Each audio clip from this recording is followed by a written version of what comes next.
তিনি অভিনেতা আবার নেতা, প্রযোজক আবার উপস্থাপক। অভিনেতা হিসেবে অনেকের মন জয় করেছেন বললে সামান্যই বলা হয়। তারই মধ্যে বাংলার ছোট পর্দায় নতুন দাদা হয়ে দেখা দিচ্ছেন। সাংসদের ভূমিকাতেও কম নয় কৃতিত্ব। মানুষ যেন ঘাটাল মাস্টার প্ল্যান যে স্বপ্নটা দেখেছিল সেই স্বপ্নটা যেন এবারে সত্যি হয়। তবে সবের মধ্যে প্রকট হয়ে ওঠে ব্যক্তিত্বের যে ধারা, তা বিশেষ আকার পেয়েছে সম্প্রতি। বৃহত্তর সমাজের কথা ভেবেছেন তিনি। প্রচারের সুযোগ না পাওয়া বহু ফিল্মকর্মীর পাশে তাঁদের অসময় দাঁড়িয়েছেন। রাজনৈতিক প্রভাবের চোখ রাঙানির সঙ্গে তাদের যুঝতে সাহস দিয়েছেন। নিজের রোজের কাজের পরিধির বাইরে গিয়ে সে পদক্ষেপ বৃহত্তর সমাজ জীবনেও অভিঘাত তৈরি করেছে। আমাদের এবারের বছরের বেস্ট দীপক অধিকারী তথা দেব।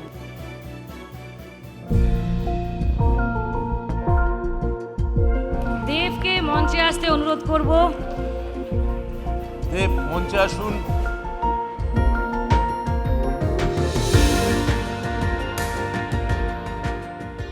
আচ্ছা, দেবের ক্ষেত্রে পাউলি, ওকে আমরা আগে প্রশ্ন করব, তারপর আমরা পুরস্কারে যাও।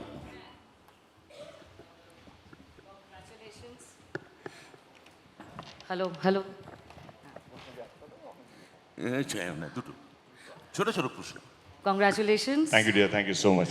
থ্যাংক আচ্ছা, ইউ। দেব, আমার প্রশ্ন হচ্ছে, তোমার ক্ষেত্রে দেখা যায় যে তোমার মধ্যে অনেকগুলো দেব আছে। দেবাদি দেব, একজন অভিনেতা, একজন প্রেমিক দেব, একজন অ্যাকশন হিরো দেব, আবার রাজনৈতিক ব্যক্তিত্ব দেব, সঙ্গে প্রযোজক দেব, আবার সমাজ সচেতক দেব। এর মধ্যে কোন দেবকে তুমি বেশি নম্বর দেবে? সবকটা দেবের পিছনে যেটা সবচেয়ে বেশি দরকার, দেবের জন্য নয়, আমার মনে হয় যে কোনো ব্যক্তির জন্য যেটা সবচেয়ে বেশি দরকার সেটা হচ্ছে ভালো মানুষ হওয়া। আর মনে হয় কি সেটা সবচেয়ে বেশি দরকার। যদি ভালো মানুষ হতে পারি জীবনে, আর মনে হয় সবকটা দেব 100% মার্কস নিয়ে পাস করবে যদি ভালো মানুষ হতে পারি। আর যদি না হতে পারি, যাই করি না কেন জীবনে, সাকসেস পেয়ে যাব, কিন্তু ওই ভালোবাসা সাকসেস দুটো আলাদা জিনিস।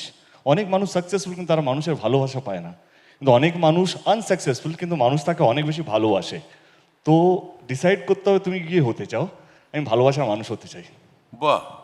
পাউলির কোনো প্রশ্ন? হ্যাঁ, পরিচালক দেবকে তো আমরা এখনো পাইনি, কিন্তু যদি কখনো সুযোগ আসে তাহলে তুমি কি এমন একটা ছবি করতে চাইবে যার নাম হবে বিশ্বাস ব্রাদার্স? এই কঠিন প্রশ্নটা আমাকে করতে বলা হয়েছিল, সেই জন্য প্রশ্ন আগে, তারপর পুরস্কার। পাউলি, জীবনে একটা কথা শিখেছি, বলতেও চাই, এমন কোনো মানুষের সাথে লড়তে চাই না যার যখন পাওয়ার নেই। যখন পাওয়ার ছিল তার সঙ্গে লড়েছি, মজাও পেয়েছি। আজকে একটা মানুষ নিরীহ হয়তো একা দাঁড়িয়ে আছে, আমি তাকে ইট মেরে আমি যে কত বড় হনু বা আমি কি করতে পেরেছি জীবনে সেটা বুঝিয়ে লাভ নেই। সময় সব কথা উত্তর দেয়। আমার মনে হয় সে তার উত্তরটা সময় দিচ্ছে ওকে। আমি আমার কাজ করছি, আমি সিনেমা করতে ভালোবাসি, সিনেমার মধ্যে থাকতে ভালোবাসি, যতটুকু রাজনীতি বুঝি ততটুকুই রাজনীতি করি। এর বাইরে সবটাই টেম্পোরারি মনে হয়, মানে লড়াইটাও টেম্পোরারি, সব কিছু মুছে যায়। এই যে বললাম প্রথম প্রশ্নের সঙ্গে, ভালো মানুষ যদি ভালো মানুষ হতো তাহলে এই প্রশ্ন আজকে আমাকে উত্তরটা দিতে হতো না। Every famous person don't need to be a good person, but every good person don't need to be a famous person. আমরা তোমাকে এমনিই ভালোবাসি। সবাই ভালোবাসে দেবকে, কিন্তু দেব কাদের অ্যাওয়ার্ড ভালোবাসে? পাবো না এত প্রশ্ন আমাকে, আরেকটা, সবাইকে আরেকটা, একটা করে আরেকটা, প্রশ্ন দেব। করা হলো। দেব কাকে ভালোবাসে প্রশ্নটা সেই নিয়ে। হ্যাঁ তোমার অনেক নায়িকা আছে, হ্যাঁ কোয়েল, হ্যাঁ শুভশ্রী, হ্যাঁ রুক্মিণী, হ্যাঁ শ্রাবন্তী, হ্যাঁ। নুসরত, কত কত।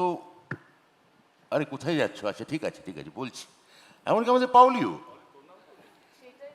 পাউলির নাম নেই কেন? নিলাম তো। আচ্ছা নিলাম, হ্যাঁ। সরি। সকলের সঙ্গে তুমি কাজ করেছো, হ্যাঁ।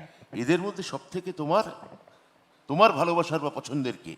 সি কি দাও হয় দাও দাও দাও দাও দাও, এই উত্তরটা দেওয়ার আগে আরেকটা নাম ধরিয়ে দিই। বলো। কি আরেকজনের সুন্দর সাথেও স্ক্রিপ্ট অভিতা, থ্যাংক ইউ সো মাচ।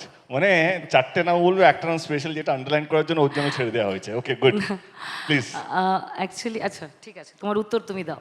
হ্যাঁ হ্যাঁ, তোমার উত্তর তুমি দাও, প্রশ্নটা রাখলাম না। আরে করো প্লিজ প্লিজ। না না, প্রশ্নটা রাখলাম না। তোমার উত্তর তুমি দাও। আমার উত্তর, আমি এত কোশ্চেনের মধ্যে উত্তরটাই ভুলে গেছি। যেই হিরোইনগুলো নাম বললে, আমি সত্যি কথা বলছি, এখানে যারা আমার সঙ্গে কাজ করেছে, সৃজিতদা আছে আমার সামনে, রাইমা আছে আমার সামনে, তুমিও কাজ করেছো, ব্রাত্যদা আমার অনেক কাছের মানুষ। আমি যখন কলকাতা প্রথমবার এসেছিলাম তখন আমি বাংলাটা ঠিক করে বলতে পারতাম না, including Koel for that matter.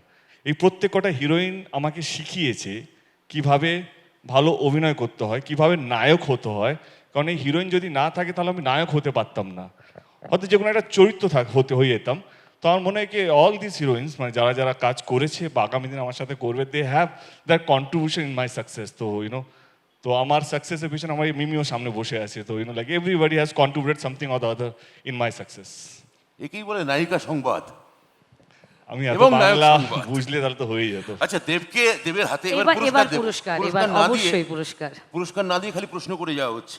কিন্তু দেবকে যিনি পুরস্কার দেবেন তার নিজেরও কিন্তু একটা কাহিনী আছে, আপনারা দেখুন। দেবে দেখিস।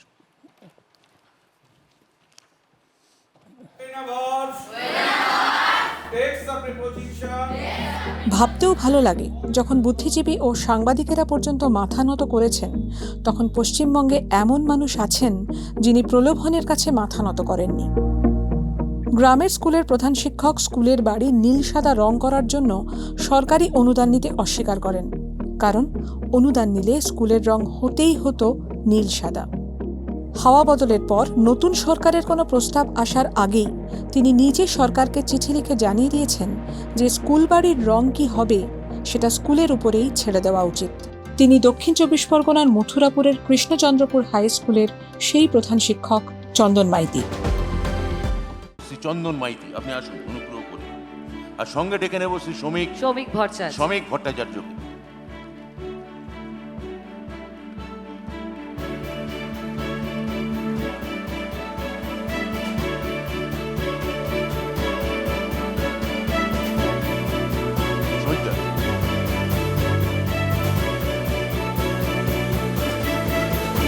একটা জোরে হাততালি হয়ে যাক।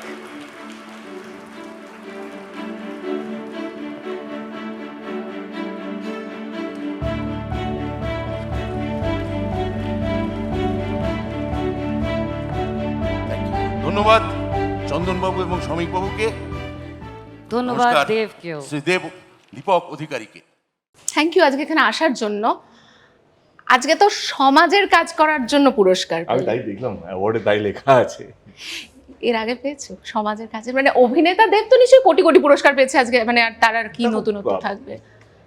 আমি জানি প্রশ্ন ঠিক কিনা। তুমি কি একটা অ্যাওয়ার্ড মানে একটা ফিজিক্যাল ট্রফি পাওয়াটা কি অ্যাওয়ার্ড বলো না? মানুষের ভালোবাসাটাও একটা অ্যাওয়ার্ড।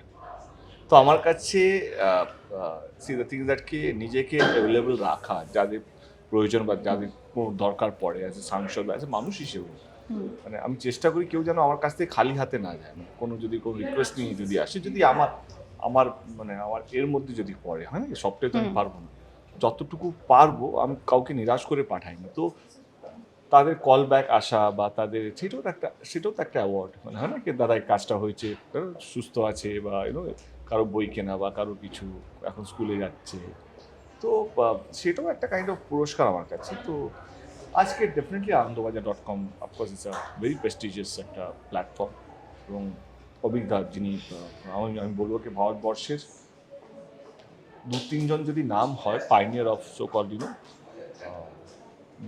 নিউজ জার্নালিজম, যদি বলি কি নিউজ জার্নালিজম বলে না, কি বলে এটাকে, জার্নালিজম, তার মধ্যে আমার মনে হয় অভিক সরকার একটা বিশাল বড় নাম।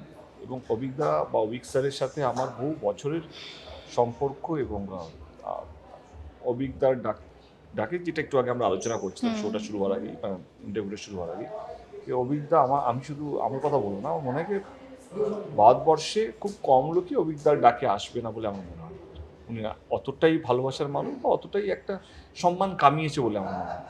আবার ফিরে যাচ্ছি সমাজের কাজে, কারণ আমরা দেখেছি তুমি একটা সময় এই কিছুদিন আগে এতটা বেশি অ্যাক্টিভ, মানে তোমার তো এত কাজ, এরকম তো নয়, মানে আমরা সত্যিই দেখি তুমি অনেক রকম কাজ করো এবং প্রেশারের কাজ অনেক, তার মধ্যে 5 জনের কথা ভাবা এবং তাদের জন্য সেটাকে শুধু ভাবা নয়, সেটার জন্য কাজটা করা।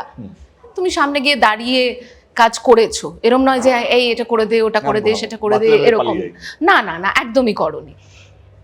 তোমার কি আগামী দিনের এই পরিকল্পনা আরো বেশি। সুচন্দা জীবনে না আমি এটা শিখেছি বা বুঝেছি, সবটা যে তুমি চাইছো বলে তা নয়, কিন্তু যে মানুষটা তার যার দরকার পড়েছে সে নিশ্চয়ই কোনো একটা ভালো কর্ম করেছিল, ঠাকুর সেটা করিয়ে দেয় বলে তুমি তার সাধন হয়েছো। সো ইটস নট দ্যাট কি আমি কি চাইছি, মানে হয় না কি বা অনেক মানুষ কোনো সাহায্য না পেয়েই অনেক কিছু হয়ে যায়, বা অনেক মানুষ না চাইলেও অনেক সাহায্য পেয়ে যায়। ঠিক সময় ঠিক জায়গা পৌঁছানোটা একটা বিশাল বড় একটা জিনিস। তো আমার মনে হয় কি যেই কাজগুলো আমার হাত দিয়ে হয়েছে, তো আমার মনে হয় আমার থেকে বেশি যেই মানুষগুলো আমার কাছে পৌঁছতে পেরেছে, তো তাদের কর্মা, তাদের ব্লেসিংস কোথাও যেন কাউন্ট হয়েছে। এবার রইল কথা আগামী দিন আমি কী করবো। তো আমি চেষ্টা করবো মানুষের ভালো রাখার জন্য যতটুকু পারবো। কেউ যদি আবেদন নিয়ে আসে তার পাশে দাঁড়াবো, কারোর প্রতি যদি অন্যায় হয়, এবারে হয় না অনেক সময় সব অন্যায় তো আমার মানে আমার এতে পড়ে না, এটাও ভেরি প্র্যাকটিক্যাল। আজকের দিনে যেই সময় যেইভাবে যেই অ্যাটমসফিয়ার আমরা বেঁচে আছি, সেইখানে সব দায়িত্ব তুমি একা কাঁধে নিতে পারবে না। নিচ্ছ তাও অনেক। বাট কিছু কিছু দায়িত্ব যেটা তুমি এড়িয়েও যেতে পারবে না, এটাও সত্যি। যতটা ওইটা সত্যি কি সব দায়িত্ব তুমি নিতে পারবে না, বাট অনেকগুলো দায়িত্ব সেটাকে তুমি এড়িয়েও যেতে পারবে না। যেটা আমি এড়াতে পারবো না সেটা ডেফিনেটলি চেষ্টা করবো সাহায্য করার জন্য। যেটা ভাববো কিনা এটা আমি না করলেও অনেক মানুষ দাঁড়িয়ে যাবে, সেটা হয়তো ইগনোর করবো না, বাট ওই আর কি।